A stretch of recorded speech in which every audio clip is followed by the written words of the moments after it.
হঠাৎ এত skin care করছি কেন? এটাই ভাবছো তো? দাঁড়াও দাঁড়াও বলছি। ২৬শে নভেম্বর এমন একটা দিন ছিল, সবার একটা না একটা বিয়ের ইনভিটেশন ছিল। তেমন আমিও পেয়ে গেছিলাম একটা বিয়েবাড়ির ইনভিটেশন। তো হ্যালো এভরিওয়ান, আমি দিয়া। ২৬শে নভেম্বর বিয়েবাড়ি গিয়ে কি খেয়েছিলাম সেটাই আজ শেয়ার করব তোমাদের সাথে। তো ফার্স্টে স্ট্যাটাসে ছিল পনির পকোড়া আর সবার ফেভারিট ফুচকা। আমি তো একটু করে সব কিছু ট্রাই করেছিলাম, কারণ এরপরে মেইন কোর্স খেতে হবে। তারপর তো বিয়ের একটু রিচুয়ালস দেখে চলে গিয়েছিলাম খাওয়া দাওয়া করতে। ফার্স্টেই দিয়ে দিয়েছিল প্লেট, তারপর দিয়ে দিল মেনু কার্ড, তোমরা চাইলে পজ করে দেখে নিতে পারো। তারপর এমন একটা সুন্দর ব্যাগে দিয়ে দিয়েছিল জলের বোতল।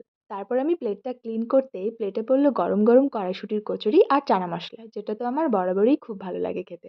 তারপর দিয়ে দিয়েছিল সাদা ভাত, কবিরাজি ডাল আর সাথে ছিল ঝুড়ো ভাজা। এটা হলো বেস্ট কম্বো।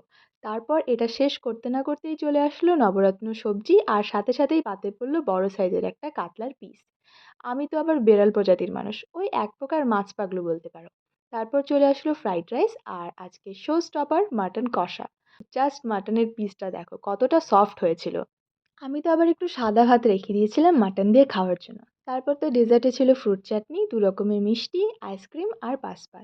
আজকের ভিডিওটা এতটাই ভালো লাগলে একটা লাইক করে চ্যানেলটা সাবস্ক্রাইব করে নিও। Bye bye.